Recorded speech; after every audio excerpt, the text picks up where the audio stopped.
I'm Sansisto Kalfor. I'm one of Papa Hector's first Australian Sansei initiates, and I've been his godson now for nearly 15 years. And I want to tell you a little bit about the benefits of booking a consultation with Papa Hector. Any spiritual journey is inevitably going to require you to understand the emotional baggage and damage that you're bringing with you. And if you aren't honest with yourself about that, you're never going to be honest about it with any spiritual teacher or guide or anyone who's going to help you along the way, particularly if that path involves initiation.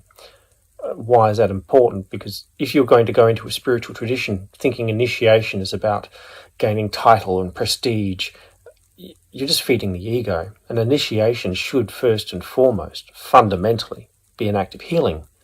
And if you can get that right, then you can measure your progress by the degree of integration between your body, your mind, and your spirit, rather than how knowledgeable you think you are, how wise you've become, how respected you think you are. But maybe you've already been on a path for a good number of years, and maybe you've had a certain degree of success in integrating. You've been handed opportunity, you've got positive relationships, financial stability, you've got elements of the good life. But how well does your integration hold together when life throws you something completely unexpected?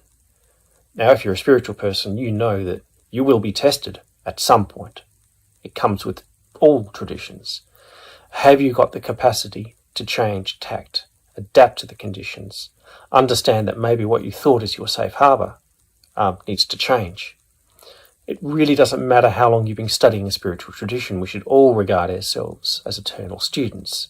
And what we had to learn a decade ago is different to what we need to learn now. And that sometimes requires a degree of humility and acceptance that sometimes we don't have the objectivity to see that. And that's why after 15 years, I still come back to Papa Hector. Frequently, what you think is on your laundry list of important spiritual questions really isn't.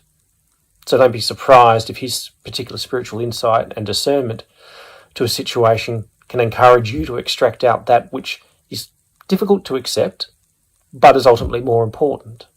And the minute you do accept it, then a new round of healing can begin. And that's something he can also help you with. Blessings to all.